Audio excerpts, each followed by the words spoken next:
This is Dr. Cameron Kyle Seidel, ER and critical care doctor from New York City. 9 days ago, I opened an intensive care unit to care for the sickest COVID-positive patients in this city.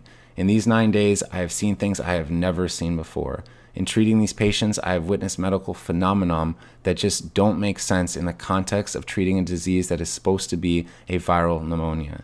9 days ago, I presumed I was opening an intensive care unit to treat patients with a virus causing a pneumonia that was ravaging lungs across the world, starting out as something mild, a cough, a sore throat, and progressively increasing in severity until ultimately ending in something called acute respiratory distress syndrome, or ARDS. This is the paradigm that every hospital in the country is working under. This is the disease, ARDS, that every hospital is preparing to treat. And this is the disease, ARDS, for which in the next 2 to 6 weeks, 100,000 Americans might be put on a ventilator.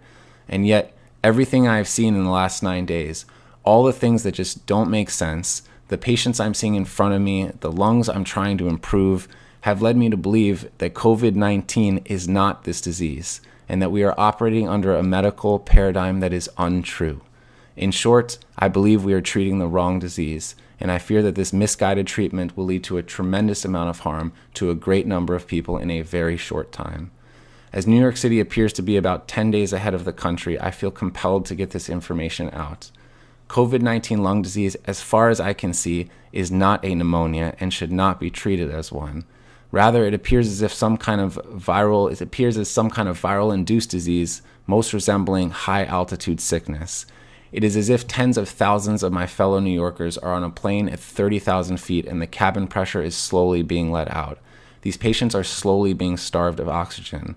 I have seen patients dependent on oxygen take off their oxygen and quickly progress through a state of anxiety and emotional distress and eventually get blue in the face. And while they look like patients absolutely on the brink of death, they do not look like patients dying of pneumonia.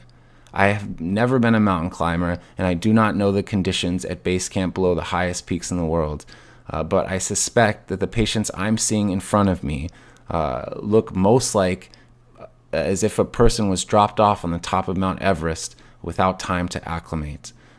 I don't know the final answer of this disease, but I'm quite sure that a ventilator is not it.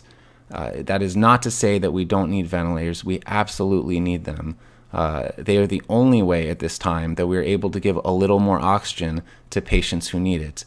But when we treat people with ARDS, we typically use ventilators to treat what's called respiratory failure. That is, we use the ventilator to do the work that the patient's muscles can no longer do because they're too tired to do it. These patients' muscles work fine. I fear that if we are using a false paradigm to treat a new disease, that the method that we program the ventilator, one based on a notion of respiratory failure as opposed to oxygen failure, that this method, and there are a great many number of methods we can use with the ventilator, but this method being widely adopted at this very moment in every hospital in the country, which aims to increase pressure on the lungs in order to open them up, is actually doing more harm than good. And that the pressure we are providing to lungs, we may be providing to lungs that cannot stand it, that cannot take it, and that the ARDS that we are seeing, that the whole world is seeing, may be nothing more than lung injury caused by the ventilator. Now, I don't know the final answer to this disease. I do sense that we will have to use ventilators. We will have to use a great many number of ventilators, and we need a great many number of ventilators, but I sense that we can use them in a much safer way. In a much safer method. That safer method challenges long-held dogmatic beliefs within the medical community and among lung specialists, which will not be easy to overcome. But I really believe that they must be overcome. There are hundreds of thousands of lungs in this country at risk, and the time to overcome them is now. I'm confident that if those of us that work bedside with these patients, those of us who are witnessing the things that we have never seen before, despite the many years we have worked and the thousands of patients and diseases we have seen, if we can effectively communicate this to all those that are so important but who are not bedside, the researchers, the administrators, those who procure our resources and make our protocols, the politicians, our own government, If we are able to convince them that this is a disease that is different than anything we have ever seen, I am confident that an answer can be found, that effective treatment can be discovered, and that a plan to disseminate that treatment can be rapidly deployed, and that tens of thousands and probably hundreds of thousands of lives and lungs will be protected. The time for this is now.